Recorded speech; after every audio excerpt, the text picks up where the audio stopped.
اهلا بيكم. في بدايه الفيديو حابب اشارككم القناه بتاعتي وصلت ل 2000 مشترك، 2000 عميل وثقوا في رايي، 2000 عميل قرروا ان هم يشتروا بناء على نصيحتي. شكرا لكل العملاء اللي وثقت في رايي، شكرا ليكم. لو محتاجين تفاصيل اكتر عن اي مشروع من المشاريع اللي موجوده سواء في الساحل او في السخنه او في التجمع او في المستقبل او في العاصمه او زايد الجديده، تقدروا تكلموني على الارقام اللي ظاهره قدامكم على الشاشه. النهارده جاي اكلمكم عن مدينه من مدن الجيل الرابع، مدينه الشيخ زايد الجديده، نيو زايد. مدينه على مساحه 8500 فدان، كلها اسكان فاخر ارضي وثلاثه، فيها كبار مطورين زي اعمار مصر بمشروع بيل في على مساحه 500 فدان، فيها صادق باربع مشاريع زي فاي وكارميل وستيتس ريزيدنت، فيها شركه تطوير مصر بمشروع ريفرز وقريبا اورا وازهر. في كمان عندنا تاج مصر، وكمان عندنا نايا بمشروع نايا ويست على مساحه 140 فدان. لو محتاجين تفاصيل اكتر عن اي مشروع في زايد الجديده تقدروا تكلموني على الرقم اللي ظاهر قدامكم على الشاشه. يلا بينا.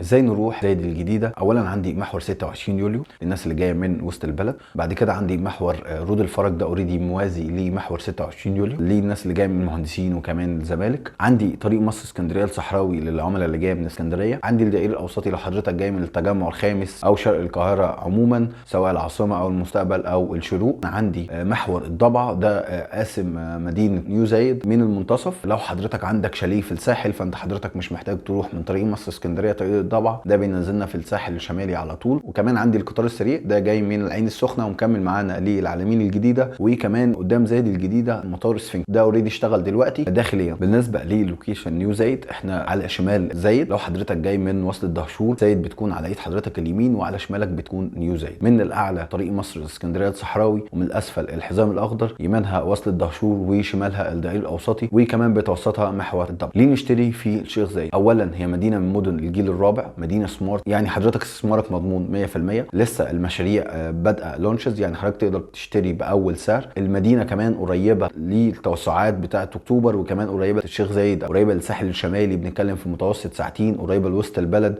بينها وبين التجمع الخامس حوالي من 40 ل 50 دقيقه. وكمان بعدها بيتعمل مدينه سفنكس الجديده ومطار سفنكس، ده هيعلي من قيمه المدينه كديستنيشن. وجهه نظري ان الفتره الجايه كل المطورين بتفكر او اوريدي عندها قطع اراضي في زايد الجديده، زي ما انا اتكلمت ان اورا في شهر 2 الجاي هيكون عندها ارض جنب بيل في وكارميل، وكمان عندنا ازهر، واوريدي عندنا 3 مشاريع دلوقتي نقدر نتكلم عليهم. عندنا شركه تطوير مصر، عندنا نايا ويست، وعندنا تاج مصر. لو محتاجين تفاصيل اكتر عن اي مشروع من المشاريع اللي احنا اتكلمنا عليها، او محتاجين تفاصيل عن اي مشروع في مدينه زايد الجديده او في اكستنشن عامه، تقدروا تكلموني على الرقم اللي ظاهر قدامكم على الشاشه. شرفت بيكم.